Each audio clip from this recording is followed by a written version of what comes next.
Hello, everyone. I am Jenn Pike. I am a functional medicine diagnostic nutritionist, medical exercise specialist, and I specialize in women's health and hormones, specifically within perimenopause. And if you've been here for a little while, you may have watched a previous video that I had done talking about the 11 signs and symptoms of perimenopause that a lot of women either don't know are connected to perimenopause or have never been taught about it before. I've linked it up here below so you can go back and watch. And before you go any further, make sure you subscribe so you don't miss anything, because I have a whole slew of new videos that are coming your way. So subscribe, like, and share those videos. The other little thing that I'd love for you to do is to download my free perimenopause support guide. It's right down here.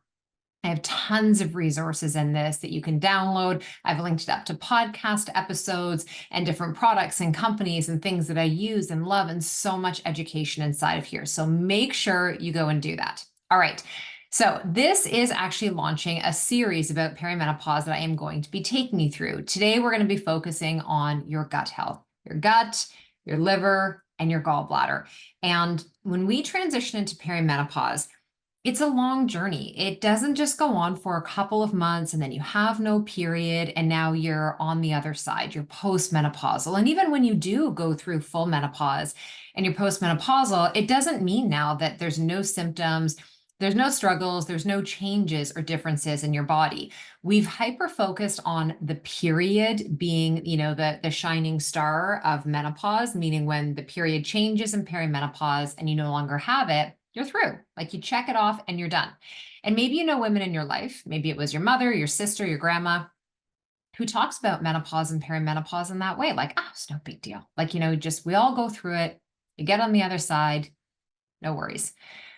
I would say in my line of work, working with women all the time and running a women's wellness clinic, that opposite tends to be true, that most women are dealing with some struggles. And so today I want to talk to you about why something like your gut health, your digestive health, your liver's ability to filter, to support proper detoxification, drainage, and elimination, the role your gallbladder plays in this is so vitally important. We have different times in our life when our digestive system, our gut microbiome will go through a slew of changes: decrease in stomach acid, fluctuating bowel movements, things like gas and bloating and reflux and, diarrhea or constipation, feeling tired after you eat, feeling like your food is just sitting there. So having indigestion. A lot of women I know that when they start to go through perimenopause say that those symptoms really exacerbate, and that they also tend to feel like they have more food sensitivities than they've ever had before. So when we're going through big hormonal changes, it's not only impacting estrogen, progesterone, testosterone, and DHEA, the main hormones, sex hormones, the three of them that get talked about. There is an uncoupling happening throughout your entire body, all of your hormones, stress hormones, neurotransmitters that the gut is producing. This is why when you're going through so many changes, you're not just feeling it physically, but also mentally and emotionally. And if we have a lot of these symptoms that are starting to pop up in the gut and in digestion, this is an early warning sign for the body, right? So a lot of women will be told when they're in perimenopause, oh, well, now you have IBS or you have IBD. And whenever I hear that, what I actually hear is there is a dysbiosis. There is an imbalance happening within the way that your digestive system is functioning and the way that your body is able to break down what you are eating to then assimilate, take the nutrients, like think vitamins and minerals and all the goodness out of that food, utilize it in your body, send it out into the cells that are waiting for that, and then also manage the waste, the byproducts, so that you have healthy, good quality poops. Having a good quality poop is so important. You know this if you have had children, even if you have pets. If your pet didn't go to the bathroom for a few days, you wouldn't be like, no biggie. You would get curious and you'd be a little bit concerned. If your child was struggling to have a good quality bowel movement, they were either very constipated and lots of pain, the poop was a color where you're like, that doesn't seem right, or they were having mud piles and watery diarrhea and they were constantly in pain, we would not simply dismiss that. Give them a little PPI, like a proton pump inhibitor, give them a little bit of, Gaviscon, Tums, Pepto-Bismol, and just send them along their way. We would dig deeper, and we need to do the same thing for ourselves when it comes to our gut health. When we talk about things like inflammation in the body, I've never worked with a client in all my years of practice, and I've been in clinical practice for 27 years now, worked with someone who has inflammation happening in their joints, in their skin, in their brain, right? So think like anxiety, depression, heart palpitations, joint pain, swelling, acne, eczema, psoriasis, constantly feeling like the body is puffy and inflamed. So many people describe this, brain fog, lots of headaches, all these different issues going on. I have never worked with somebody that when we start to actually do a timeline history and go deeper into their gut health, we don't uncover some things like that's always been my digestion since I was a kid. I've never really been a good pooper, or everything's always gone right through me. I've always had lots of sensitivities. That's just normal in our family. And oftentimes people will say, I don't have any digestive issues going on. And this is where I'll dig a little deeper, because we normalize what feels normal for us. And that doesn't necessarily mean that that is the norm that our bodies need in order to feel vital and to function optimally. Gut health is massive. And in perimenopause, there's going to be big changes. We don't just have estrogen and progesterone and testosterone declining. We don't have our androgenic hormones and cortisol, over here doing their own thing. And then everywhere else in the body is just left. What we have going on in that gut is you have stomach acid that is decreasing, enzyme activity that is decreasing. So you will tend to feel more bloated, be more gassy, burping more often, have some of those bowel irregularities. And for a woman that feels really bloated, this can add a few inches to your waistline.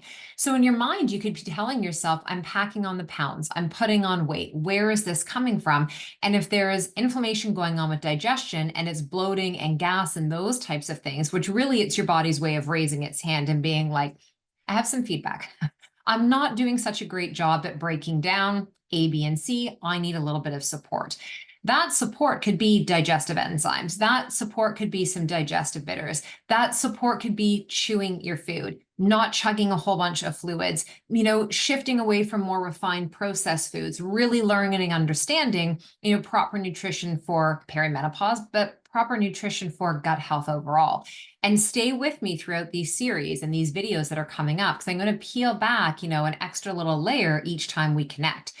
Now, let's pull the liver into this, because I hear so many people say, why do we need to focus on detox? Why do we need to think about elimination? We're all born with filtering organs. We're all born with our liver and our kidneys and our lungs and our skin and our bowels. And those are our main areas of our body that are responsible for detoxification. Yes, and we also live in a time now and in a society where we are bombarded by chemicals. We are exposed to so many synthetic fragrances, cleaning supplies, household supplies, body care products. Everybody is sanitizing everything. When you look out into your environment, the way that our food is grown, the herbicides, the pesticides, genetically modified organisms, it is impossible as a human being living in today's industrialized society to move through life and not come in contact with things that are going to require additional work and create an additional load on your liver. Now, your liver is strong. Your liver is brilliant. Your liver has the ability to manage detoxification when it is not overworked, overwhelmed, and stagnant. And so what starts to happen is that the body begins to have a more difficult time breaking down, filtering, detoxifying all the products that are coming in, your food, so on and so forth. So supporting the liver, right? Making sure that you're not overburdened. So again, this is cleaning up food sources. This is using things like bitters, which is fantastic for the liver, dandelion, milk thistle. And I will go a little bit deeper into this, but what I want you to do right now is to just recognize that you cannot just go and take a digestive enzyme or, stop eating the thing that you think is irritating you and replace it with just salads and chicken. Maybe salads are the thing that are irritating you, and then be like, yeah, I'm doing my liver good.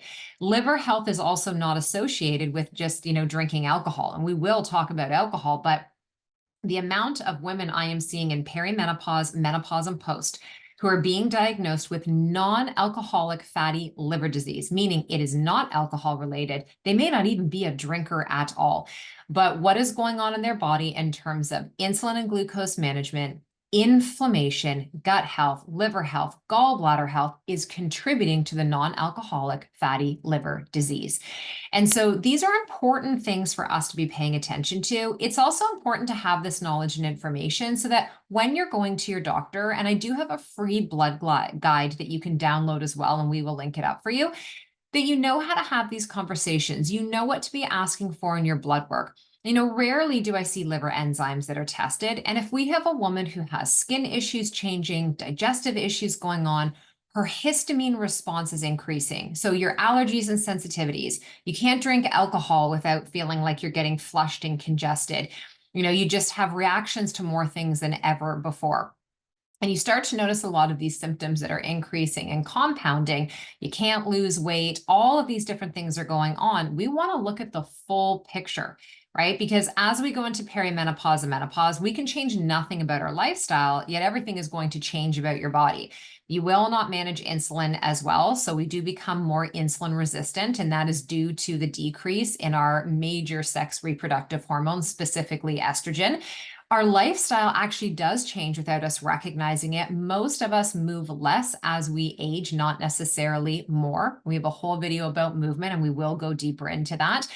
But making sure that all of the systems of our body that need to function optimally every single day, like digestion and the liver and the gallbladder, that is really important. And to me, it's like ground zero. So we have a lot of women that will come into our clinic and come into my programs, and they'll come into something like the Perimenopause project that I run. And they will immediately think, okay, I just need to exercise more. I need to be in a caloric deficit.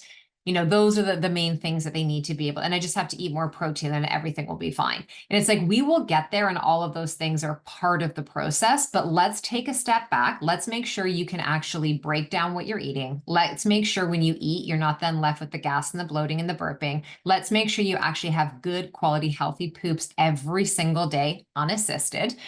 Let's start there. Okay. The other thing I just want to say about the liver before I chat with you about gallbladder is that your liver plays a really big role in metabolism. So fat metabolism, supporting metabolic health overall, and the way that you actually metabolize, break down, and detox excess hormones in your body, specifically estrogen. So for the woman who has a lot of what would be referred to as estrogen dominant symptoms, so a lot of breast tenderness, mood swings, headache, weight gain, cramps, heavier periods, just big changes that are happening in her period as she's moving through perimenopause. The liver is not an area that can be ignored. In fact, the liver is an area that needs to be brought front and center. Now, when we talk about gallbladder health, so your liver is what's producing the bile. The gallbladder is helping to regulate the use of that bile. Gallbladder surgery and removal is one of the most common, and people are given very little direction on how to prepare their body for that surgery if needed, potentially how you could avoid that surgery if you are having gallbladder attacks and gallstones, why those start in the first place. And if you do have to have it removed, what are the things you need to do after? Because the gallbladder is not just like, chopping a few extra inches off your hair. It's not like, we don't need it. Like, we just put that organ in there for no particular reason. So if we take it out, it's not going to cause any issues after. Wow, have we done a disservice to so many people when medically they have not been instructed on what to do after? When you've had your gallbladder removed, it forever changes the way that your body has the ability to break down, digest, absorb, uptake, assimilate, and then move the food through your body, right? All of the micronutrients you are taking in. And so most people will end up with ongoing digestive issues. So they'll feel better because they're not having the attacks and the pain, but now they've got inconsistent bowel movements. Either everything goes through them, or they're constipated, or they have this kind of alternating pattern back and forth. Typically weight gain, mineral deficiencies, skin issues that will show up. And so it's really important that after you've had your gallbladder removed, you are taking a digestive enzyme that contains bile and pancreatin that is helping your body to do the thing that that organ was in there to help do for you. So your fat digestion, for a lot of women, they removed carbohydrates in the last few years and really amped up the amount of fat that they were taking in. And some bodies can manage really well with that, doing a more ketogenic approach. Other bodies do not do so well with it. And so that excess fat that the body, the liver and the gallbladder, are having a harder time at digesting and breaking down, In the beginning, somebody might feel really good because they've removed a lot of the refined carbohydrates. So clarity and, focus and cognition all come back. They probably lose weight of inflammation because they've decreased the processed simple carbohydrates, reduced their sugar intake. Fat is also very satiating. So it fills you much longer than something like a simple carbohydrate would. But at the end of the day, what I have found in clinical practice is that as the months go on, when a woman is doing a higher fat, higher protein, lower carbohydrate approach, is that about 50% of the women that we work with will end up with some digestive issues on the other side of that. And so it's understanding your own body and how you're feeling and what's going on. And it's putting a lot of the, support mechanisms in place, like digestive enzymes, bitters, warm water and lemon, apple cider vinegar before a meal, like any one of these things to help that organ or the organs here that we're talking about, liver and gallbladder, to just give them a leg up. You also want to realize that your bile is helping with the excretion of hormones, right? So if that bile flow is impaired, it can lead to the recirculation of hormones, particularly estrogen, which, as I described earlier, can increase some of those hormonal imbalances. So where do you begin? Where do you begin in terms of supporting gut health and liver and gallbladder? When we go through these series, I don't know you. I don't know your background. I don't know your health history. I don't know how much you know about what is going on in your body. But what I do know is that most of us have never been taught about our health and our bodies the way that we should have right from the get-go, from a very young age. So take some of the things I'm going to say with a grain of salt. If I were you, I would have a pen and a notebook down. I would be downloading the perimenopause support guide, and I would be really allowing yourself to become a student of your body again. So if you're the individual that's listening and you have the gas, the bloating, the reflux, all the things that we have talked about, and you really have identified that there are certain triggers. You can have some days where you're like, digestion feels great, and other days you don't know what to eat. You're afraid to go out for a meal with friends. You like have to calculate your life based on where is the closest bathroom, and you just feel bloated and uncomfortable. And quite often by the end of the day, for most people suffering from these symptoms, in a lot of pain. I'm not kidding you when I say I have women that are like, I have my morning pants, then I have my evening pants. The morning, I may be able to do something with the zipper and buttons. And by the evening, it has to be stretchy or it has to be flowy because I'm so bloated and I am uncomfortable. If you have some of these things happening, I'm going to give you some simple, boring basics. Now, everybody skips over the boring basics because what we do as humans, because we think we're so smart, is that we say, if it was that easy, I wouldn't be having any issues. Stay with me. You have to make sure you're chewing your food. You break your food down mechanically and chemically. Most of us chew twice and swallow, and we're like, my stomach's got this. Like, this is what it was designed to do. Yes, and you have to chew and masticate and break that food down mechanically so that you start to secrete enzymes, amylase, lipase, protease, into your saliva so that you start the chemical with the mechanical digestion. Your digestive tract is from your tongue to your anus. So we can't just think, oh, the stomach down here has got it. You need to be priming the whole system. So chewing, don't be drinking a bunch of fluids to dilute any of this action and activity that is happening. And I will hear people online say all the time, that's actually not true. The literature does not support that if you drink water with your food, you're decreasing digestive enzymes. Just experiment for yourself. If you are drinking so much fluid that you're belching in between every bite, you are feeling more bloated and full faster, and you can literally hear sloshing happening in your stomach. Do you think that this is supporting digestive function? Like it baffles my mind when people want to argue things like this. Just try it for yourself. Have a meal where you drink lots of water. Let me know how you feel. Have a meal where you just maybe just small sips. I don't want you choking, but just small sips. And then let me know how you feel after that meal. Sit and eat your food, right? We live in a time where we're just like, there's never enough time. So we're constantly trying to shovel it in and go from one thing to the next. Sit and chew your food. Remember that mechanical digestion is really critical.